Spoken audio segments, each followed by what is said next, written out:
So, we are going to talk about superconductivity. So, having seen various phenomena in condensed matter physics such as magnetism, then metallic behavior, insulating behavior, ferromagnetism, antiferromagnetism, and doing a thorough analysis with regard to the Green's function. Let us now talk about superconductivity, and initially we are going to give you a glimpses of the historical achievements of superconductivity, that is how it got developed in the earlier years, and also will try to give you some recent experiments on superconductivity, which are not very recent, but still compared to the time that it was discovered, there are some recent developments.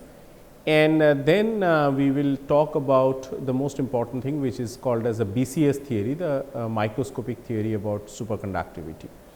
So, in these few slides, we have tried to first give you the outline and then discuss with a little more details.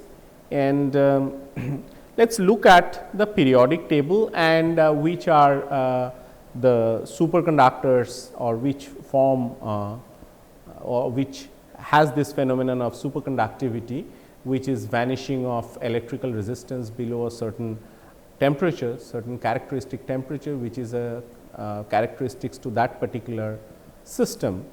If you look at it, there are examples of superconductor. The first superconductor was in mercury, and they are in lead and in tin and in indium antimonide and so on, and also some thallium based compound, and in aluminum, for example. And so, there are examples of superconductivity here. So, if we nicely split the periodic table into two halves, the superconductivity occurs at the right half of the periodic table, whereas the left half, if you see that they are nice magnets, I mean including these are nice magnets, and there are superconductors which are denoted by the circles. So, superconductivity in the earlier days have been seen in these materials, and from the color code that is presented in this periodic table, there are basically basic metals they form superconductors, and there are these are somewhat like transition metals and semi metals and so on. However, both the magnets and the superconductors, they have a lot of electrons at the Fermi level. However, in magnets, the wave function of the electron, or the the range over which the electrons electronic wave function are distributed have a certain range, whereas for the superconductors the range is quite large, and that is what pretty much distinguishes metals, or rather the magnets or the elements which show magnetism with the ones that show superconductivity. So, let us go ahead with this, and let us talk about a few books that are of importance. One can look at books such as Tinkham is a very good book. Mahan we have already been talking about. There is a book called Tilly and Tilly, their book called by David Spines. J.R. Schrieffer, one of the discoverer of this BCS theory, and there are numerous review articles on superconductivity which you might want to have a look at it. So, these are our starting point, and let us have a historical overview. Superconductivity was discovered in 1911 by a gentleman called Kamerlingh Onnes in Leiden. That is the name of the place. This is in Europe, and so after 3 years he had liquefied helium to reach temperatures of the order of a few Kelvin. Now, why are they related or they have been placed one after another is that it is important to achieve low temperatures in order to see superconductivity. Superconductivity does not occur at any temperature or at room temperature, it happens at very low temperature. So, one has to cool a system, a metal so to say, to that temperature below which it shows superconductivity, and it is intimately related to the liquid helium temperature, which is why it is mentioned, which is about 4 Kelvin, 4.2 Kelvin. So, a liquid helium temperature is needed in order to cool a system, and that is why the superconductivity, discovery of superconductivity is also intimately related to the ability, to our ability of achieving low temperatures. Then the microscopic theory, which is known as the BCS theory, goes after the name, we will talk about this, Burdin, Cooper and Schrieffer, that was given out in 1957, which is just about 60 years back from now. And then a new class of superconductors were actually discovered in 1986. They are called high temperature superconductors. So, the superconductivity in these conventional materials which are seen above, in the sense that discovered by Kamerlingh-Onnes, and then a few years the researchers have dealt with superconductivity around with at most transition temperatures to be 20 Kelvin. So, below 20 Kelvin they showed superconductivity, and above that the superconductivity was discovered. By the way, the Kamerlingh-Onnes saw superconductivity in ultra clean mercury samples, which had shown a sudden drop in resistivity at certain temperature, below certain temperature rather, and within a very small narrow temperature range. So, this was about 1986, and then early 2000 there are other superconductors which are based on iron. So, iron and superconductivity, they do not seem to go hand in hand, because irons are supposed to be ferromagnets, good ferromagnets, and the ferromagnets imply that there are the spins are all pointing in the same direction. That is what ferromagnetism is about. However, a superconductor requires a pairing of up and down electrons. I mean, two electrons, one having an up spin with a momentum k and the other with a momentum minus k and a down spin.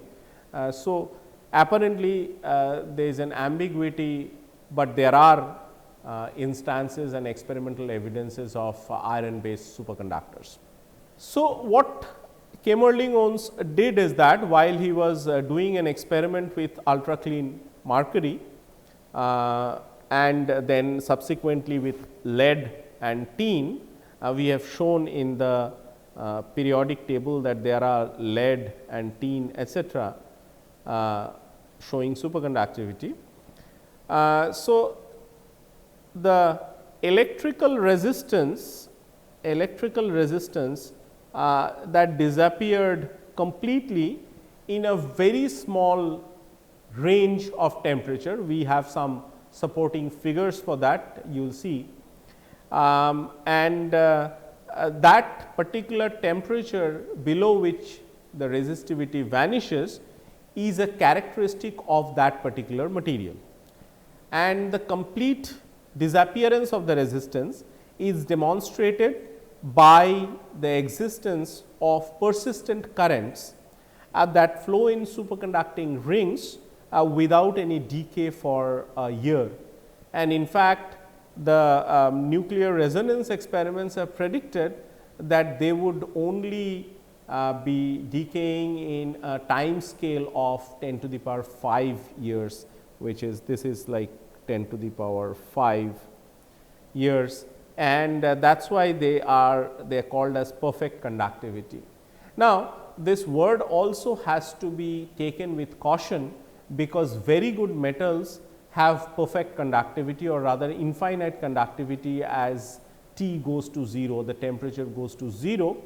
However, they are different from superconductors in the sense that perfect conductors do not show a property called as Meissner effect, which is said later, and superconductors show this property of Meissner effect, and superconductors show perfect diamagnetism, which is again what we was discovered by Meissner and Oxenfeld, and this is something that we are going to discuss. This is the electromagnetic properties of superconductors, which are very important. So, superconductivity can be destroyed. Why we are talking about destruction of superconductivity is that then we understand how robust the superconducting state is. So, it can be destroyed by two means, that is, one is thermal effects, that is, if you raise the temperature of the system, or if you apply an external magnetic field. Both these can actually destroy superconductivity, and the system will go on to a so called metallic state. It does not have to, we will see that in high TC superconductors, they do not go on to a state which is exactly metallic, but there are some deviations there as well.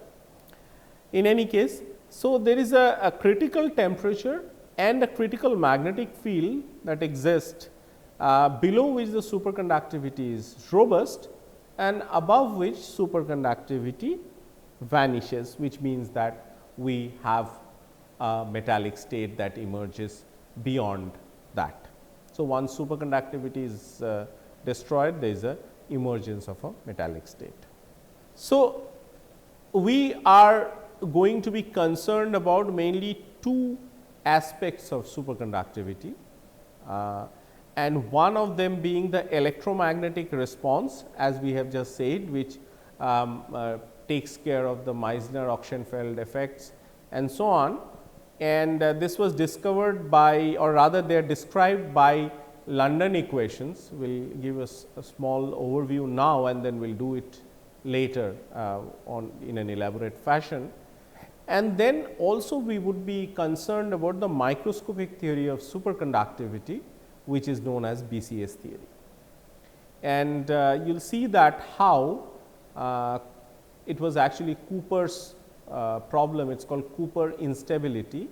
It is shown that two electrons which are known to be having the same charge and hence would repel, they can be shown that they actually have an attractive potential operative between them when they are in presence of a filled Fermi sea.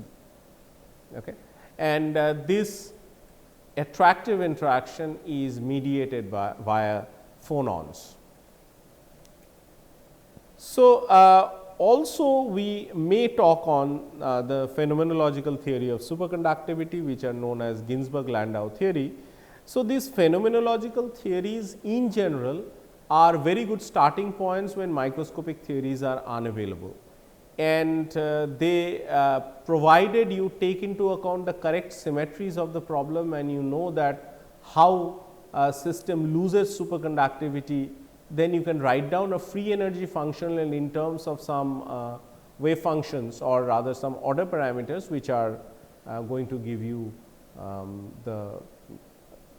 particularly the phase transition is captured by writing down the free energy functional in terms of the order parameters.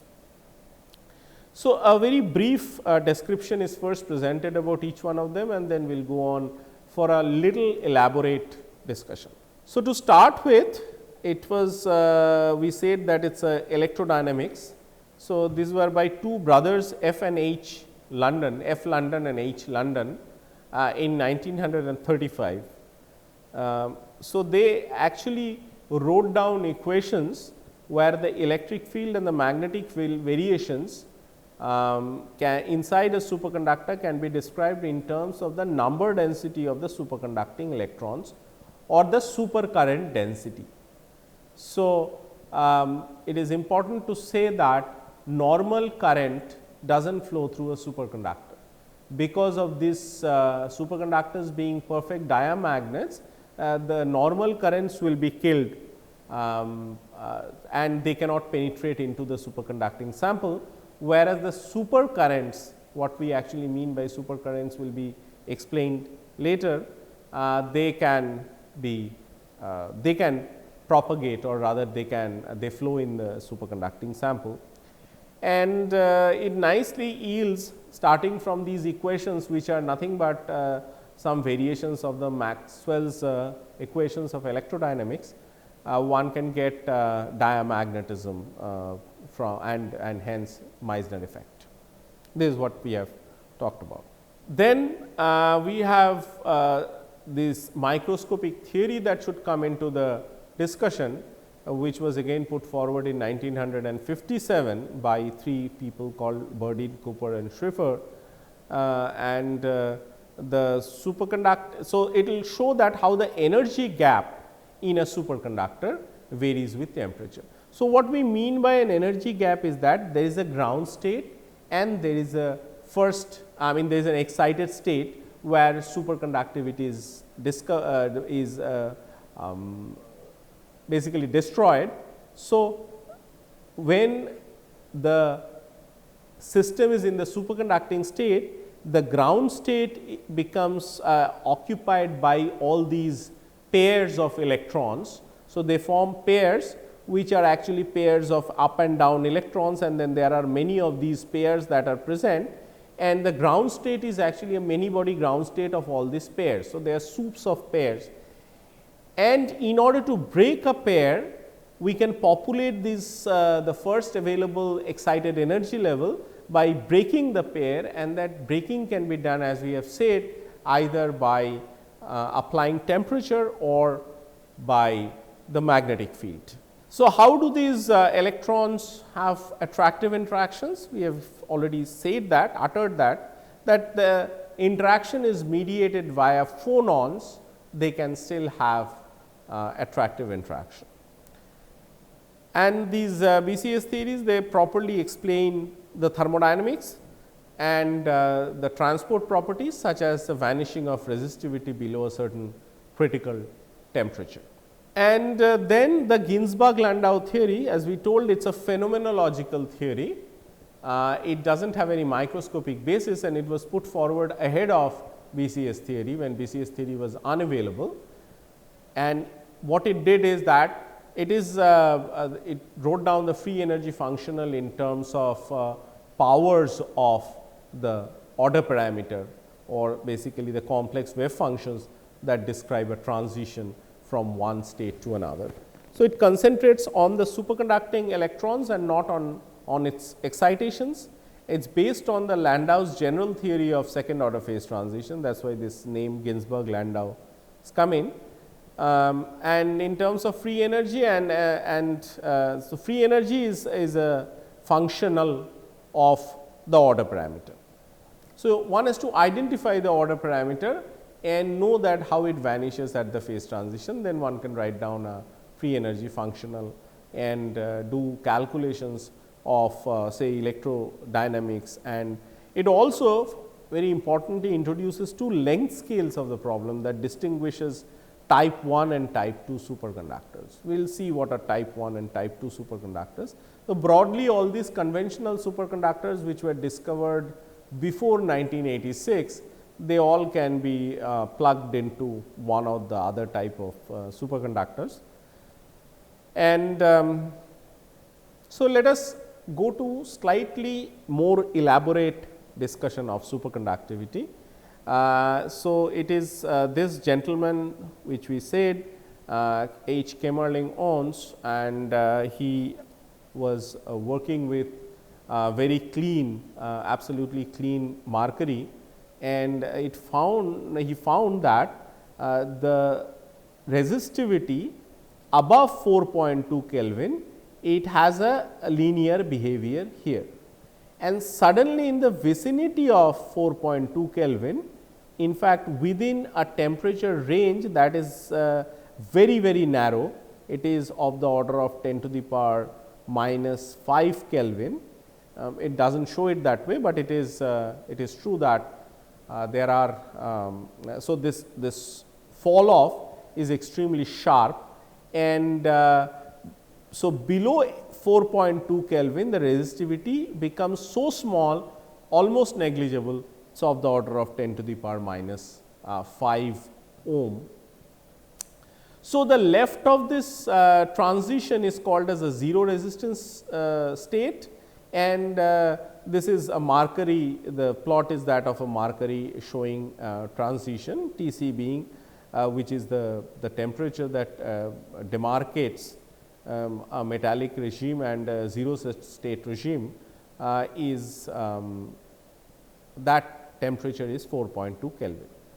So, what happens is that there is a sudden loss of electrical resistance. Electrical resistance is denoted by the symbol rho below a certain critical temperature Tc. There are very sharp superconducting transition, as we have said. The magnetic fields are completely expelled from superconductors. So, if there are magnetic fields that are going to be completely expelled from the material, from the specimen, and they cannot enter other than a very small depth of the specimen, which are called as penetration depth, we will see that. And that is why, because there is absolutely no magnetic field, so that is why they are called as perfect diamagnets, which the diamagnetic susceptibility becomes equal to -1. So, m by h, limit h tends to 0. So, this is the susceptibility is defined as m by h in the limit h tending to 0. This becomes equal to -1. So, m and h are actually oppositely directed, and this is the definition of perfect diamagnetism. In even the best of the systems that show diamagnetism other than the superconductors, the or rather the chi is really small, it is of sometimes of the order of 10 to the power minus 4 or 5. However, in superconductors it is equal to 1. Then, as we have said earlier, that there are lossless energy conduction and generation of strong magnetic fields. So, in the vicinity of the superconductor, there are generation of very strong magnetic field. We will show you at the end a video showing that how magnetic field is expelled, and Japan is actually making a train which would be realizable around 2027 or 2028. These are called as the maglev trains.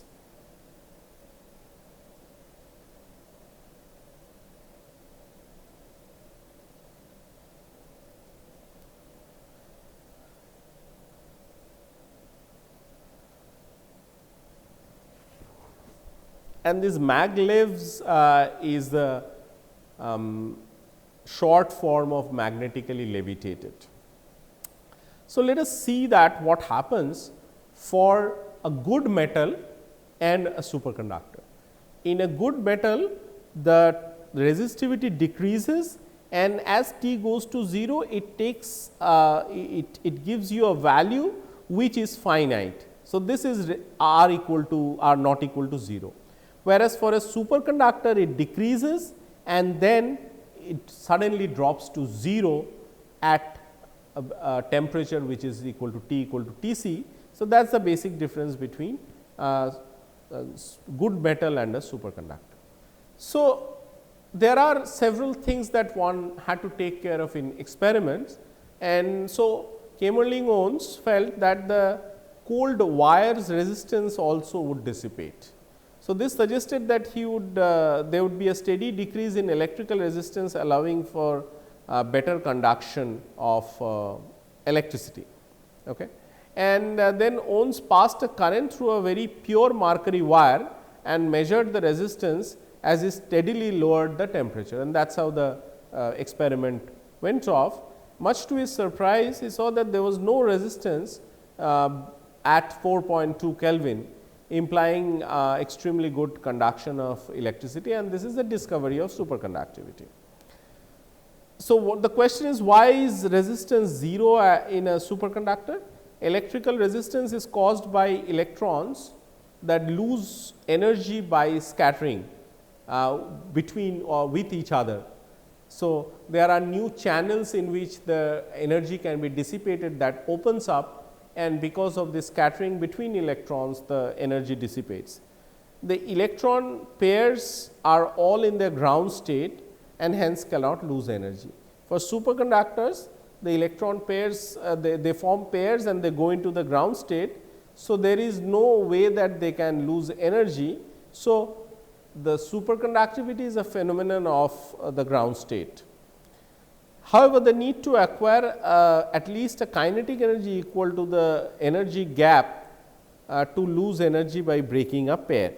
So, there are you need to give it an energy, a kinetic energy such that the pairs dissociate and they break, and there are some electrons that are made available in the excited energy state. The question is that is the resistance really 0? The experimental answer is that a lower limit of what we have said already, 10 to the power 5 years is established for a decay time of current in a superconducting loop, which is 10 to the power minus 5 precision over a year, which is an extremely good signature that the resistance is really equal to 0 and the current is really persistent. So, we have said this, that what kills superconductivity? So, we need to provide enough energy for the pairs to dissociate, and the pairs remain within the coherence length of each other. So, there is a thermal energy that can be given, and there is also a critical current density. This is something that we have not said earlier. There is also a critical current density which a superconductor can hold, and there is also a critical magnetic field which is needed for it to the break superconductivity. So, TC, JC and HC are the critical values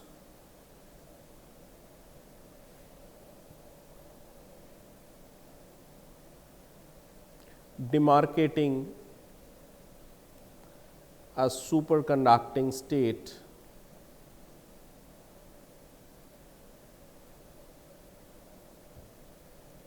from a non-superconducting state.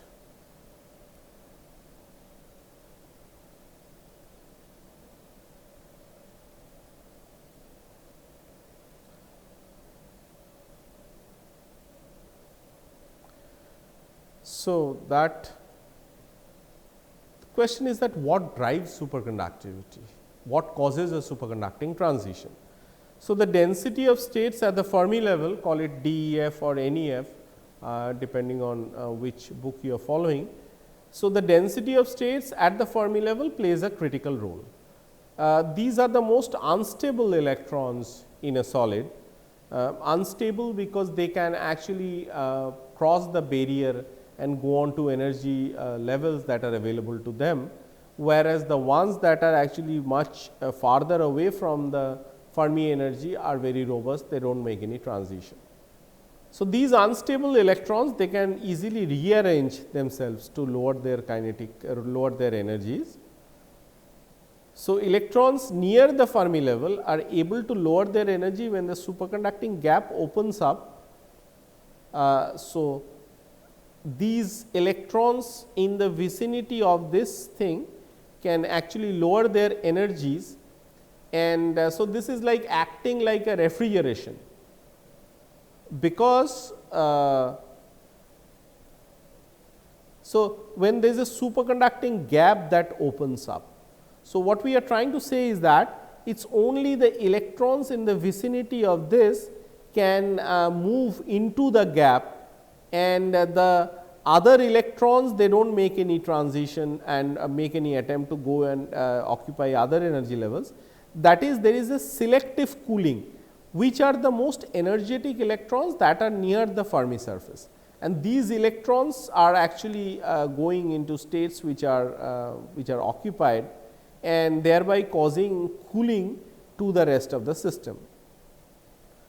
So, this is one typical this thing called diagram called as for the T greater than T c, it is for a normal metal, where we have plotted the density of states on the x axis and E on the y axis. In a lot of other books you will see that these axes are interchanged, but they carry the same meaning.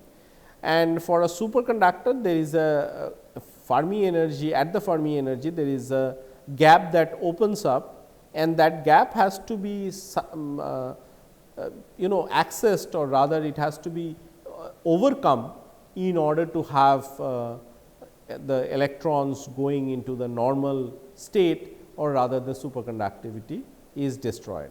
And this corresponds to a gap which is given by the metallic gap, or rather the gap that we see in usual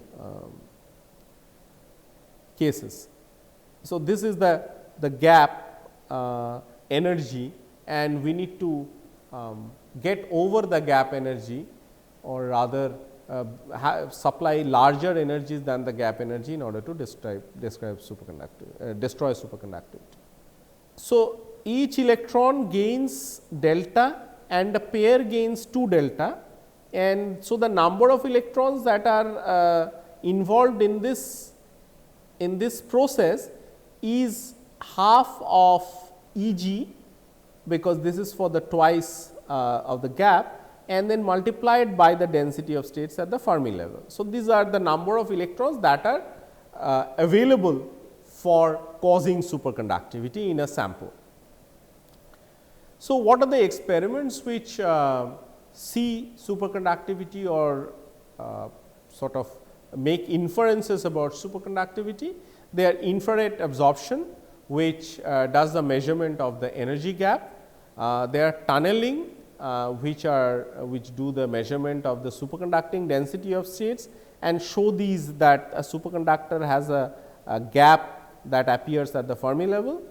Photo emission tells you that if there is a momentum dependence of the gap, whether the gap is homogeneous at all k values, or there is a particular fashion, or rather an orientation in which the gap is smaller along some direction of k, or it is bigger in some other direction.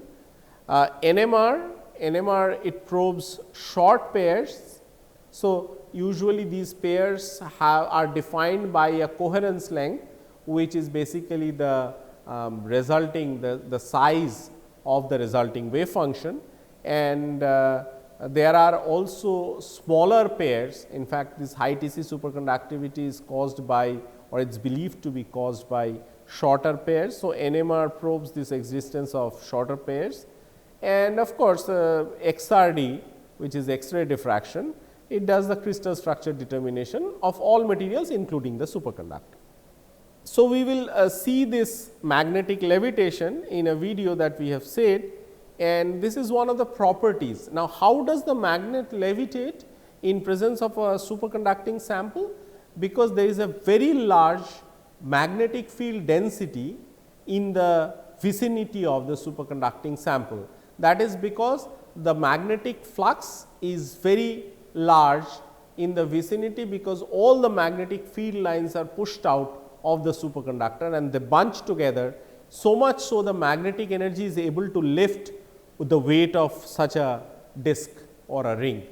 Superconductors also have electronic and magnetic properties. So, that is we already have said that they have a negative susceptibility, and they acquire a polarization opposite to that of the applied magnetic field, and that is why the superconducting materials and magnet, they actually repel each other. So, this is the reason for that. If the temperature increases, the sample would lose its superconductivity, and the magnet will not be able to float on the superconductor, because superconductivity is destroyed.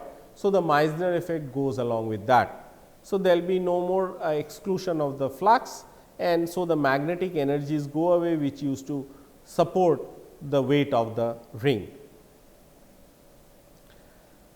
This is in this cartoon, there is a sumo wrestler which is shown that he is standing on a platform, and the platform has a small gap as it is shown here between the ground and that so the superconducting platform. So, because this plank or the layer of the material on which the sumo wrestler stands is shown here, this one, the top one, and the bottom one is a superconducting sample. So, this levitation can actually support the weight of a sumo wrestler. This is what is being said in this diagram. And this is the maglev train, which is not yet operational, but they are planned to be operational. They would reach velocities more than even the bullet trains, and the reason being that they would be levitated and they would not be having any superconduct or any friction from the rails which usually impede the velocities. These are nice looking trains, and they are probably artists' impressions of how the trains are going to look like. And this is of course, some of them are only our futuristic ideas and ambitions that we will have, that there are large scale applications of superconductors which can begin to appear, like American superconductor 2G wires. So, there are YBCO, that is yttrium barium copper oxide, and Y2O3 yttrium oxide nanoparticles for flux spinning. One can have the superconducting power cables such that there are persistent current and you do not have to sustain the current. One starts, it will keep going on, and various other things. I mean, there are weight reduction of the wind turbine, 10 megawatt generator which will weight 120 metric tons instead of 300 using conventional copper wires and so on. And these are the applications which we can see in the future. There are medical applications. So, these ones are actually superconducting magnet coils which produce very large uniform magnetic fields that can penetrate through the patient's body and will give information if there is an anomaly or there is a pathological defect in the human body, and then the actual treatment can proceed.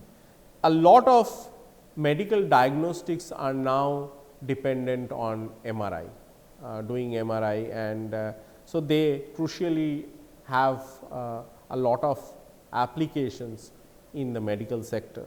So, to talk about those important developments and some dates, etc., 1935 a London brothers proposed these equations on E and H, and these are called as the London equations.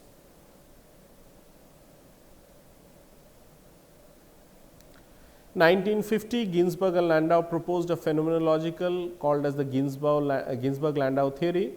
1957 is a BCS theory, microscopic. It is a variational theory and cannot be obtained by doing any finite order of perturbation theory. 1986 is Bednorz and Muller discovered superconductivity at high temperatures. And then there are a lot of other, like the iron based superconductors are called as a Nictide superconductors. They are being discovered, including the magnesium boride and the arsenide, and now one is talking about the topological superconductors. So, pictorially what happens in the Meissner effect? We will do all these calculations as we go along. So, the Meissner effect, it was discovered by Walter Meissner and Robert Oxenfeld in 1933. So, this is the total expulsion of the magnetic flux.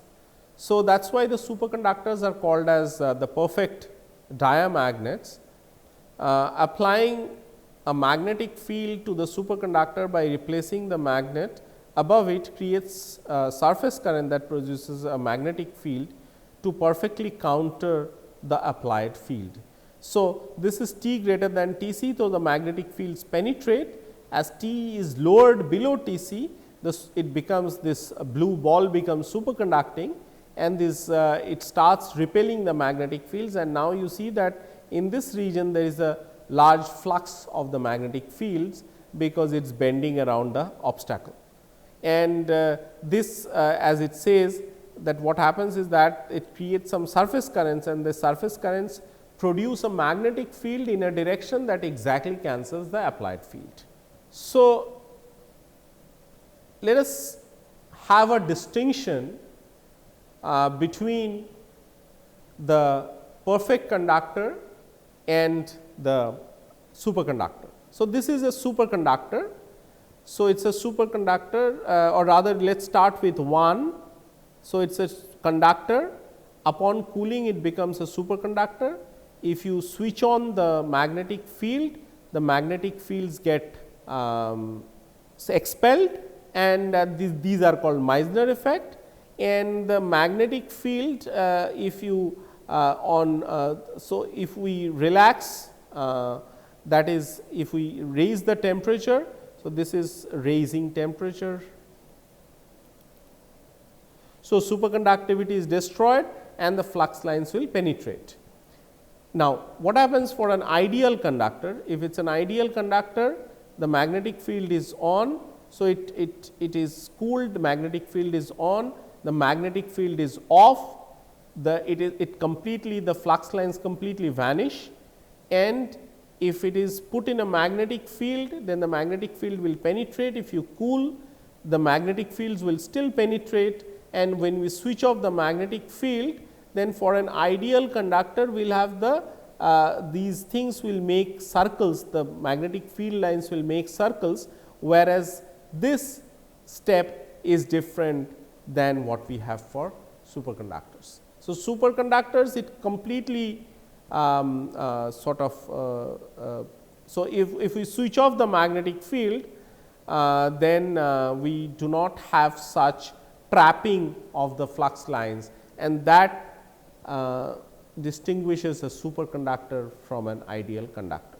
Now, there are two kinds of superconductors we have already said, type 1 and type 2 superconductors. So, type 1 superconductor is that they are pure metals, which is what we have seen in the periodic table. They are perfect diamagnets and they have lower critical field. So, the M versus H diagram, which is called as a phase diagram of superconductors, it as you increase H, the M keeps going linearly, and then suddenly it drops as you further increase H. So, as we know that if we apply magnetic field, superconductivity is destroyed, and then it gives rise to a normal state. So, this is the superconducting state inside, and there is a normal state here. So, this is another sort of this thing for how the magnetic field falls off inside the. So, this is the distance inside a superconducting material. So, it falls off, magnetic field falls off within a length scale lambda, whereas the wave function actually grows like this. So, this is called as xi, this length is called as xi, and this length is called as lambda. As you can see, this length is called as lambda, and this is called as a penetration depth, and this is called as a coherence length. So, one can actually talk about a single quantity kappa, which is a ratio of xi by lambda by xi, where kappa less than 1 by root 2 gives you a type 1 superconductor, whereas kappa greater than 1 by root 2 gives you type 2 superconductors, which means that if lambda is less than xi, so lambda by xi less than 1 by root 2, which means lambda is less than xi over root 2, then we have a type 1 superconductors, and if the lambda is greater than xi over root 2, there is a root 2 there, then we have a type 2 superconductors. And similarly, the magnetic field versus temperature shows that this the regime bounded by the red line is called as a superconducting state, and above that which is a normal state. So, there is a TC beyond which superconductivity destroys, and there is also a HC beyond which superconductivity destroys. And so, these are type 2 superconductors. It occurs in alloys. So, it is a combination of different elements, it is alloys or intermetallic compounds, and they exhibit a much higher TC. So, the phase diagram is not exactly like what we have seen here. Here it is dissimilar, and there is a linear increase and then there is a fall off like this. Inside is a superconducting state, a part of it, but a part of it what is called as a vortex state, and beyond that is a normal state. So, what happens is that the magnetic field can partially penetrate into the sample, and beyond that, when the magnetic field is increased beyond that, superconductivity is destroyed.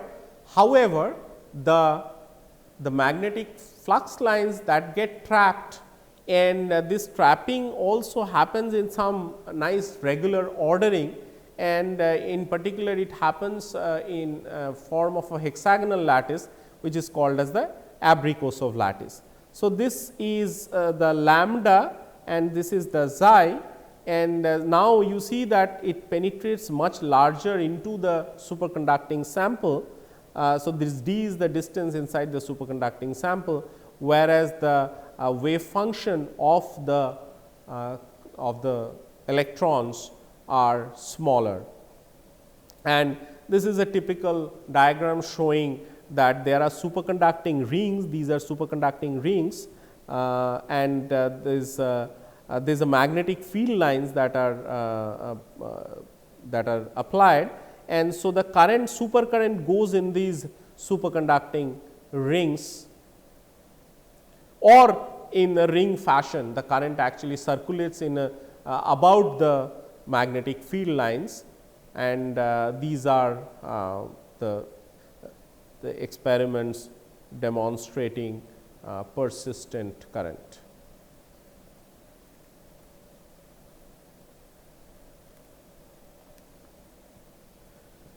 So, finally, just a small glimpse of what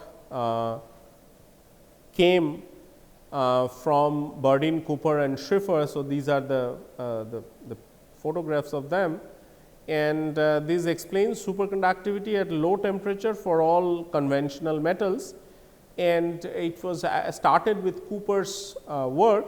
He realized that the atomic lattice vibrations were directly responsible for causing attraction among the electrons, which allow them to pair up into teams, pairs that is, that pass all obstacles which cause resistance. So, when an electron pairs up with another electron, forms a bound pair, this bound pair seamlessly move without having any resistance, or rather without having any collision, suffering any collision from another pair. So, this team or the pairs of the electrons which are called as the Cooper pairs, they move without any resistance through the sample.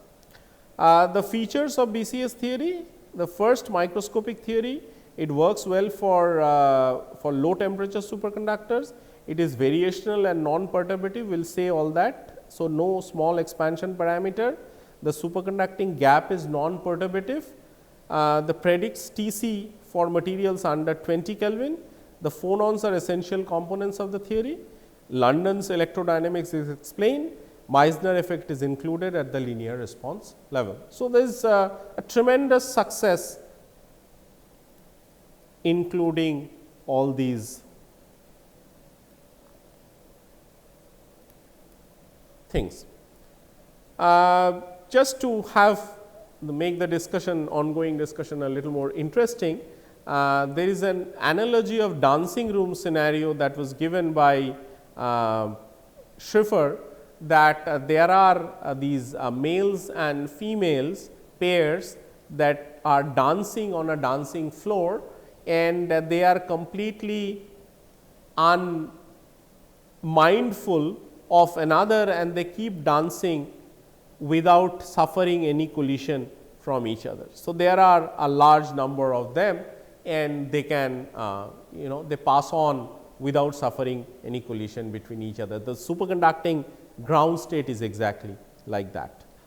We can talk about this in details later, we will do that, but it is just that there are so these electrons actually can form a pair in presence of phonons.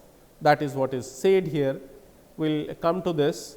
Similarly, these ones, and these are some of the superconducting transition temperatures that are listed here for materials which are like tungsten, mercury, sulfur based organic superconductors, Nb3Sn and so on.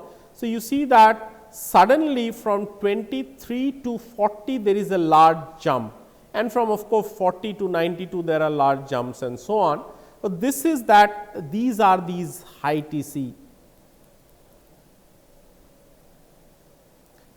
So, high TC superconductors.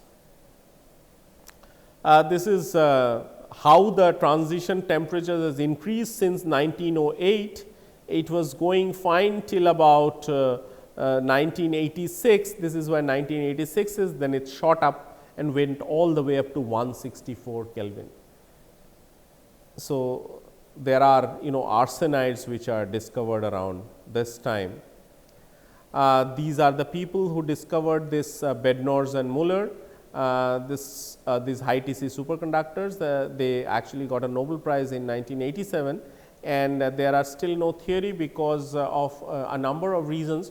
One of them being that the normal state is not known, pairing is not phonon mediated, experimental data contradict each other, coherence length is too short. There is something called a pseudo gap. It is like a gap, but it violates other properties of an energy gap. There is no controlled expansion parameters and many others, and that is the reason that even the best of the minds working in the field have not been able to come up with a general consensus that what the theory that should be there, which would explain all experiments. And if one looks at the phase diagram, which is a temperature versus doping. So, this doping gives the holes which are rather the carriers of superconductivity in this case. There is a superconducting dome that is here, but as you go up, you go into a place which is most of it is not known, and that is the reason that the theory is not known, whereas in BCA superconductors all these form nice metals which are pretty much here. So, had all these area here would have been like the Fermi liquid, we would have already had a theory. These are some layered structures of these high TC. So, basically the essential ingredient is a copper oxide plane in all these things. So, it has a TC of about 40 Kelvin, 77 Kelvin and 135 Kelvin. There is a lanthanum strontium copper oxide. This is called YbCO, this is called LsCO, this is called YbCO, this is a yttrium barium copper oxide, and this is called BISCO, it is a bismuth strontium calcium copper oxide and so on. So, let us show you some cartoon for this, for the levitation and magnetic levitation in lab experiments. And so, this is a superconducting sample, that black thing, and now there is a coin like thing is kept there, it is kept on top of it. Now, this superconducting specimen is just a metal. Now, there the temperature is being lowered by liquid helium or some other coolant. Now, it became superconducting. Now, you see placing it on top, it is just floating. This is called as superconducting levitation, and it is simply levitating, and if you just move it, it still does not fall off onto the material. So, this black thing that you see is a superconductor now, because the temperature is lowered, and you see there is no trick there. So, it has been there is a film has been swiped in order to show that there is nothing there. So, and now it is spinning also, it is still floating. As you try to bring it closer, it gets repelled, because the magnetic flux lines that has enough magnetic energy in order to support the weight. Now, because it is kept in a kind of open container, the temperature is being raised, it lifted that thing itself, the material itself, and now you have taken it out. Slowly the superconductivity is destroyed and Meissner effect is gone, the flux are no more expelled and the material just falls, crashes on top of the superconducting specimen. So, this is the direct lab demonstration of Meissner effect.